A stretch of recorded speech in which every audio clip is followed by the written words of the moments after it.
Assalamualaikum warahmatullahi wabarakatuh. Alhamdulillahirabbil alamin wassalatu wassalamu ala asrafil mursalin wa ala alihi wa ashabihi ajma'in, amma ba'd. Ya ayyuhalladzina amanu taqullaha haqqa tuqatih wa la tamutunna illa wa antum muslimun. Saudaraku hamba Allah yang berbahagia, bersyukur kepada Allah Ta'ala, kita masih berkesempatan untuk melakukan amal-amal kebaikan. Mudah-mudahan Allah senantiasa di dalam usia kita, sisa-sisa usia kita, memberi petunjuk kepada kita, sehingga kita akan senantiasa meningkat kualitas pribadi kita. Saudaraku yang berbahagia, dalam kesempatan kali ini kita akan membahas etika kita terhadap diri sendiri, al-adab ma'an nafs. Di samping yang sudah kita bahas, ada 4 etika kita di dalam bersikap terhadap diri kita sendiri. Kita sudah membahas 3 sebelumnya, yaitu taubat, muraqabah, dan muhasabah. Maka etika yang terakhir yang harus kita jalankan, harus kita perlakukan kepada diri kita sendiri adalah mujahadah atau perjuangan terus-menerus. Saudaraku yang berbahagia, mujahadah adalah merupakan sebuah kewajiban yang harus kita jalankan untuk diri kita masing-masing. Sebab setiap orang yang beriman, setiap kita saudaraku yang beragama Islam mengetahui bahwa sesungguhnya musuh besar kita tiada lain adalah hawa nafsu kita, hawa nafsu yang ada di dalam diri kita. Dan kita mestinya mengetahui saudaraku yang berbahagia, watak dari musuh besar kita. Yang pertama, hawa nafsu itu memiliki watak senantiasa condong kepada keburukan. Kemudian yang berikut adalah lari dari kebaikan, meninggalkan kebaikan. Dan watak yang ketiga adalah memerintahkan kepada keburukan. Jadi di samping condong kepada keburukan, lari dari kebaikan, dia tidak hanya sekedar itu saudaraku, tapi memerintahkan kita agar kita melakukan tindakan-tindakan yang buruk, sebagaimana yang dinyatakan oleh Allah Ta'ala di dalam surat Yusuf ayat 53, A'udzu billahi minasyaitonir rajim. Wa ma ubarri'u nafsi innan nafsa la'ammaratun bis-su. Dan aku tidak membebaskan diriku dari kesalahan, karena sesungguhnya hawa nafsu itu menyuruh kepada kejahatan. Inilah yang direkam dari kata-kata Zulaikha, bahwa yang menggoda Zulaikha sehingga dia tertarik kepada Yusuf adalah lantaran hawa nafsu yang senantiasa mengajak kepada kejahatan. Kemudian saudaraku yang berbahagia, apakah hanya 3 karakter itu saja yang dimiliki oleh hawa nafsu yang sebagai musuh besar kita? Tidak saudaraku yang berbahagia. Tetapi hawa nafsu masih memiliki sifat senang bermalas-malasan. Kemudian yang kelima, senang santai. Kemudian senang menganggur. Kemudian larut dalam syahwat, kendati di dalamnya terdapat kecelakaan dan kebinasaannya. Memang saudaraku yang berbahagia, hawa nafsu kita itu cenderung mengajak kepada keburukan. Rasulullah menyatakan, khufifatun nar bis sahawa wa khufifatul jannah bil makari. Memang yang namanya siapa saja yang apa saja, aktivitas apa saja yang membawa kita kepada kebinasaan, kepada kesengsaraan, kepada annar, adalah menyenangkan hawa nafsu kita. Tetapi apa saja yang mengarah kepada kebaikan, mengarah ke jannah, mengarah ke surga, pasti tidak mengenakan hawa nafsu kita. Itulah saudaraku yang harus kita pahami, watak dari hawa nafsu kita, yang kita harus memusuhinya. Kita harus menyatakan perang terhadap hawa nafsu kita, saudaraku yang berbahagia. Maka tatkala kita sudah mengetahui watak-wataknya, mestinya kita harus bisa bagaimana menundukkannya. Sebab tidak mungkin sebuah pasukan akan mengalahkan musuh kalau dia tidak tahu karakter dari musuhnya.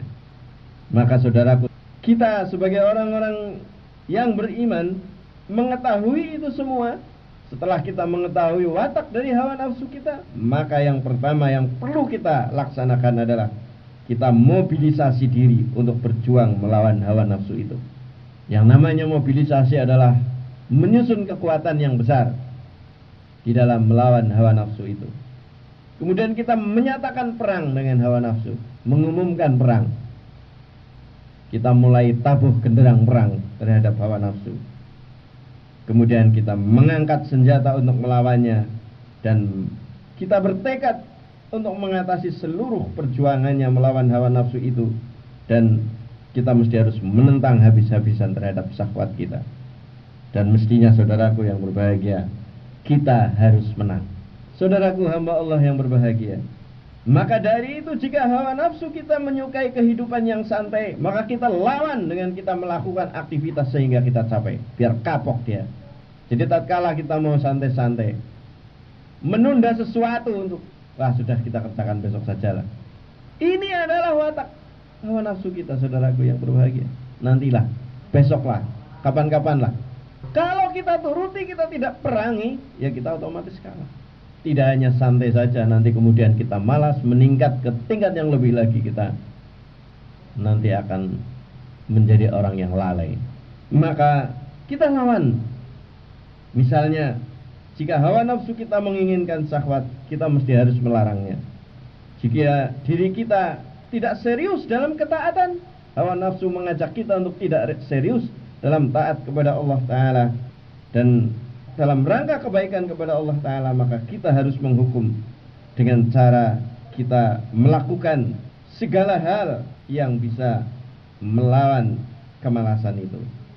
Kita mestinya tatkala kita terlena oleh hawa nafsu sehingga kita meninggalkan kewajiban maupun sunnah, maka kita segera akan mengganti apa yang kita sia-siakan dan apa yang kita tinggalkan.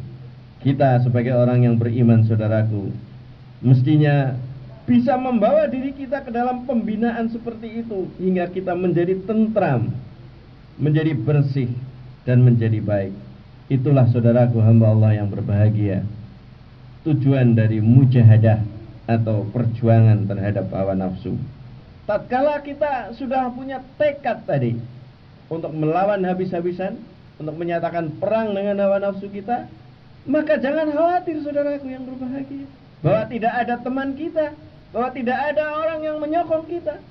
Tetapi saudaraku hamba Allah subhanahu wa ta'ala, Allah pasti akan membantu kita tatkala kita punya azam, punya tekad yang luar biasa agar kita menjadi orang yang baik. Itulah etika kita terhadap diri kita sendiri, saudaraku yang berbahagia. Ini betul-betul dijanjikan oleh Allah subhanahu wa ta'ala di dalam Al-Quran. Walladzina jahadu fina lanahdiyannahum subulana wa innallaha lama'al muhsinin. Inilah saudaraku yang berbahagia apa yang dijanjikan oleh Allah subhanahu wa ta'ala kepada orang-orang yang beriman dan orang-orang yang berjihad untuk mencari keridhaan kami. Demikian Allah berfirman, benar-benar akan kami tunjukkan kepada mereka jalan-jalan kami, dan sesungguhnya Allah benar-benar beserta orang-orang yang berbuat baik. Sehingga saudaraku yang berbahagia, kita jangan pernah merasa khawatir untuk kalah dengan hawa nafsu kita. Kalau kita sungguh-sungguh berjihad, pasti Allah akan menolong kita. Saudaraku hamba Allah yang berbahagia, ketika seorang muslim berjuang melawan dirinya agar menjadi baik, agar dia menjadi bersih, menjadi suci, menjadi tentram, dan berhak mendapatkan kemuliaan Allah Ta'ala dan keridhaannya, maka ia mengetahui bahwa ini adalah jalan orang-orang yang soleh dan orang-orang yang jujur atau siddiq. Kemudian ia akan berjalan di atas jalan tersebut karena ingin meniru mereka yang sudah mendahulunya. Dia dengan mengikuti jalan itu berarti menapak tilasi jalannya orang-orang soleh, yaitu para nabi, rasul, siddiqin, dan syuhada, dan salihin. Kita ikut jalan mereka. Rasulullah, saudaraku, hamba Allah yang berbahagia, adalah merupakan manusia kesayangan Allah Subhanahu wa ta'ala. Manusia yang maksum, dihindarkan oleh Allah Ta'ala untuk berbuat salah, adalah sosok yang paling disayangi oleh Allah Ta'ala. Tapi bagaimana saudaraku hamba Allah yang berbahagia, apa yang dia lakukan? Beliau tidak lantas berbangga diri karena dia betul-betul dijaga oleh Allah Ta'ala. Tetapi apa yang dilakukan saudaraku hamba Allah yang berbahagia? Dia melakukan qiyamul lail hingga kedua kakinya menjadi bengkak. Tatkala ditanyakan oleh istrinya Siti Aisyah, "Ya Rasulullah, kenapa engkau seperti itu? Sholat malam, sholat tahajud sampai kakimu bengkak. Padahal engkau adalah manusia yang diampuni oleh Allah Ta'ala dosa-dosa yang lalu dan yang akan datang. Dan engkau adalah yang sangat dikasihi oleh Allah Subhanahu wa ta'ala. Kenapa engkau melakukan ini? Engkau bermujahadah seperti ini." Maka apa yang dijawab oleh Rasulullah sallallahu alaihi wasallam, saudaraku sekalian? "Afala uhibbu an akunu 'abdan syakura?" Apakah aku tidak boleh menjadi hamba yang bersyukur? Masya Allah, saudaraku yang berbahagia. Demikianlah Rasulullah sallallahu alaihi wasallam diberi karunia nikmat oleh Allah Ta'ala, bukan kemudian dia merasa dekat dengan Allah dan kemudian melalaikan seperti kita, saudaraku. Wah, saya sih biasanya berdoa saja juga nanti dikabulkan. Hidup saya kepenak terus. Kemudian kita lalai. Tapi Rasulullah tidak, saudaraku, bahagia. Bahkan dia tetap bertakarrub kepada Allah Ta'ala, mendekatkan diri kepada Allah Ta'ala dengan jalan sholat lail, sholat malam sampai bengkak kedua kaki. Adakah mujahadah yang lebih tinggi dari mujahadah Rasulullah Sallallahu Alaihi Wasallam ini? Demi Allah, pasti tidak ada. Kemudian marilah coba kita bandingkan dengan para sahabat Rasulullah Sallallahu Alaihi Wasallam yang mereka dijamin oleh Rasulullah masuk ke dalam surga atau jannah. Coba kita bandingkan antara kita dengan mereka sejauh mana, saudaraku yang berbahagia. Inilah untuk bisa menyadarkan kita sehingga kita akan mengikuti jejak mereka di dalam mujahadah melawan hawa nafsu yang ada pada diri mereka. Ali bin Abi Thalib radhiyallahu anhu berkata tentang teman-teman beliau, sahabat-sahabat Rasulullah yang lain.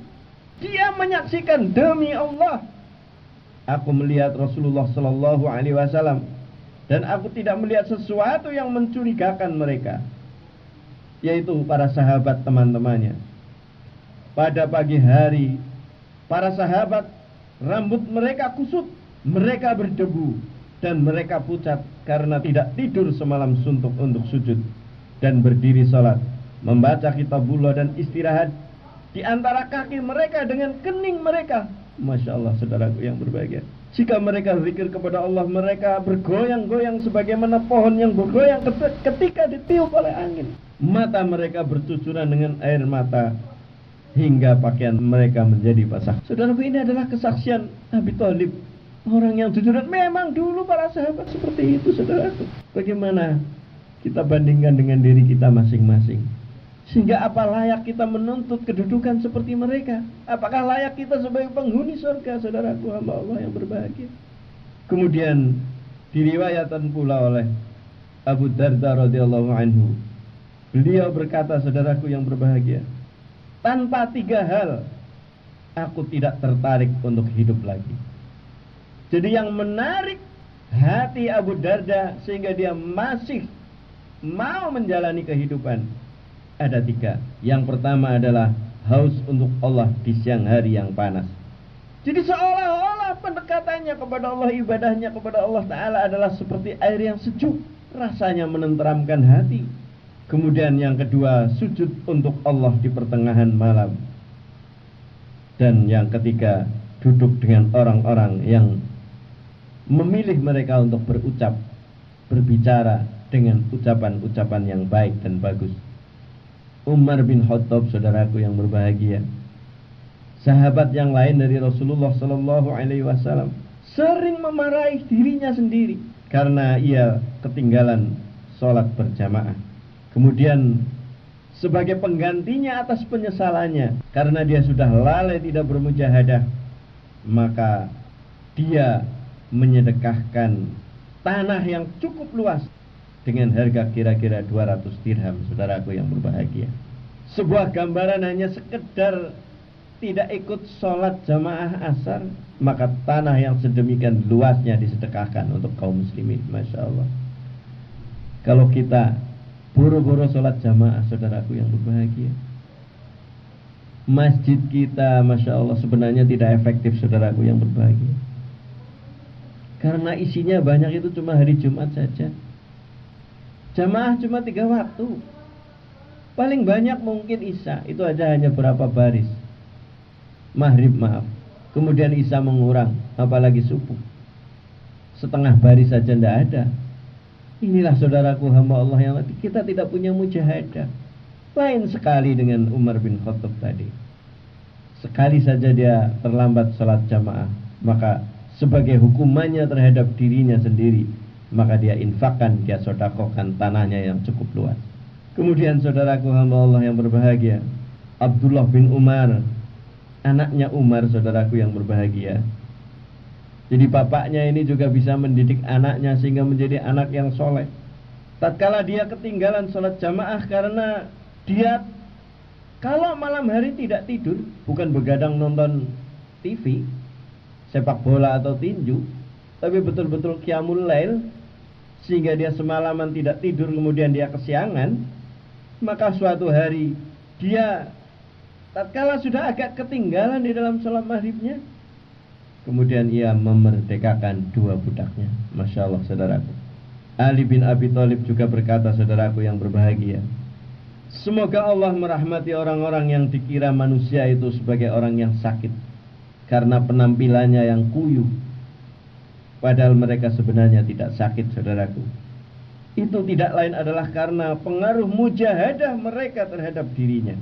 Rasulullah sallallahu alaihi wasallam bersabda, khairun nas man tala umruhu wa hasuna amaluh. Sebaik-baik manusia, saudaraku, demikian Rasulullah sallallahu alaihi wasallam bersabda, adalah orang yang dipanjangkan usianya oleh Allah Ta'ala, dan semakin dia panjang usianya, semakin bertambah amal-amal kebajikannya.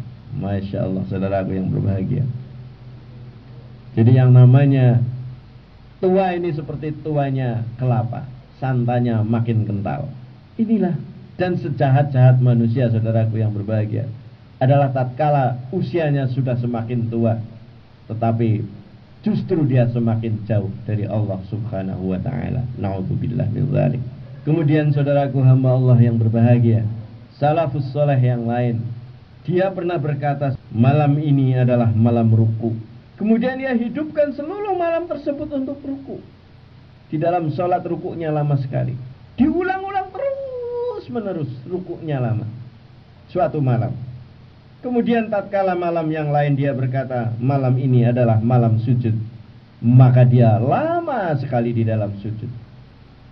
Subhana rabbiyal a'la, dan doa-doa yang lain, saudaraku yang berbahagia, karena dia meyakini betul sabda Rasulullah sallallahu alaihi wasallam bahwa sedekat-dekat hamba dengan Allah Ta'ala adalah tatkala seseorang sedang bersujud. Ia pun, Uwais Al-Qarni rahimahullah, menghidupkan seluruh malam tersebut dengan sujud. Saudaraku yang berbahagia, Masya Allah, hati kita terasa tersayat-sayat kalau kita merenungi diri kita sendiri yang sangat-sangat jauh dengan kehidupan para salafus soleh, lebih-lebih para sahabat Rasulullah. Sehingga Masya Allah, saudaraku yang berbahagia, sangatlah tidak bisa dibenarkan orang-orang yang kadang-kadang menjelek-jelekan para sahabat, menilai sahabat jelek, oh si A ini begini, ini begini, ini begini. Masya Allah, Rasulullah saja menjamin mereka ke dalam jannah, dan mereka Masya Allah, sebagaimana yang kita lihat, ibadahnya luar biasa. Sementara kita ini Masya Allah belum seberapanya dibanding dengan mereka. Saudaraku hamba Allah yang berbahagia, kita sampaikan bagaimana mujahadah para salafus soleh agar kita bisa menirunya, saudaraku. Ya tidak usah 100% lah barangkali, tidak usah 50% lah, 10% aja sudah luar biasa. Bahkan mungkin 1% pun luar biasa. Diceritakan saudaraku hamba Allah yang berbahagia, Thabit Al-Bunani rahimahullah, beliau berkata, aku pernah bertemu orang-orang di mana salah seorang dari mereka sholat, kemudian ia tidak bisa pergi ke tempat tidurnya kecuali dengan merangkak. Masya Allah. Kalau kita berjamaah saudaraku, rasanya kalau imam membaca surat yang panjang-panjang sudah luar biasa. Kita maunya cuma Qul ya ayyuhal kafirun, surat Al-Kafirun dan surat Ikhlas. Setiap saat dari subuh sampai isya, suratnya cuma 2 itu saja. Dan kalau kita berjamaah di masjid, imamnya membaca yang agak panjang, rasanya kita jengkel atau marah. Tapi saudaraku hamba Allah yang berbahagia, mereka para sahabat, tatkala berdirinya lama sebagaimana Rasulullah. Rasulullah pernah berdiri sholat, membaca Al-Baqarah habis, masih disambung lagi, masih disambung lagi. Demikian juga para sahabat. Namun demikian saudaraku yang berbahagia, yang sebagai imam mestinya tidak seperti itu. Cuma kadang-kadang saudaraku yang berbahagia, kita ini lain sekali dengan para sahabat. Kalau kita sholat jamaah misalnya jadi imam, kita panjang-panjangkan biar kita hebat. Tapi kalau sholat sunnah, doanya cuma idem-idem saja. Masya Allah saudaraku yang berbahagia, mestinya kalau kita berjamaah dan kita jadi imam, sudahlah kita cukup saja. Karena jamaah di antara kita, makmum di antara kita, ada orang yang tua tidak mampu berdiri, ada ibu-ibu yang punya anak-anak yang harus segera pulang, juga ada anak-anak kecil. Tetapi kita kalau sholat sunnah mestinya saudaraku, silahkan berpuas-puas untuk membaca ayat-ayat yang panjang. Kalau tadi salah satu salafus sholih, karena luar biasa capeknya dalam mujahadah, dalam sholat, mereka sampai merangkak ke tempat tidurnya. Salah seorang dari mereka qiyamul lail hingga kedua kakinya bengkak karena terlalu lama berdiri. Masya Allah saudaraku, keseriusan mereka dalam ibadah sampai pada taraf jika dikatakan kepada mereka bahwa kiamat akan terjadi besok, maka mereka tidak akan menambah lagi ibadahnya. Masya Allah yang luar biasa saudaraku sekalian, para salafus soleh ini justru menentang. Tatkala mereka kedinginan, justru dia malah keluar biar kita bisa tidur, sehingga bisa sholat malam. Tidak seperti kita. Kemudian salah seorang istri salafus soleh menyampaikan kesaksiannya terhadap suaminya yang bernama Masyuk. Masyuk itu tidak ditemui kecuali kedua betisnya bengkak karena saking lamanya qiyamul lail, sholat malam. Demi Allah, pada suatu kesempatan saya berdiri di belakangnya ketika ia berdiri qiyamul lail, kemudian aku menangis karena iba terhadapnya. Masya Allah saudaraku hamba Allah yang berbahagia, mereka di dalam mujahadah seperti itu saudara. Kita ini seperti apa saudaraku? Kita yang suka membanggakan bahwa kita ini adalah orang yang beriman. Kita biasanya kalau membandingkan itu bukan dengan di atas kita. Mestinya kalau soal-soal ibadah kita melihat yang lebih hebat dari kita. Tapi kita biasanya di dalam amal soleh justru yang kita lihat adalah orang yang kualitasnya lebih rendah dari lah. Ya sudah lumayan lah, walaupun terlambat saya sholat daripada si A, sama sekali tidak. Khutbahnya sih hebat, katanya takmir masjid ke masjid tidak pernah. Saya sih lumayan, bukan takmir masjid dan saya bukan ustadz. Nah ini saudaraku yang berbahagia, kenapa harus seperti ini?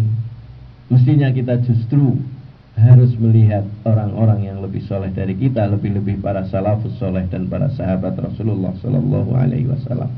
Kemudian saudaraku hamba Allah yang berbahagia, orang-orang yang soleh yang telah mendahului kita, sahabat, tabi'in, tabi'it tabi'in, dan juga para murid mereka, dikisahkan tatkala usia mereka sudah di atas 40 tahun, maka mereka melipat kasurnya dan mereka lebih banyak sholat malamnya.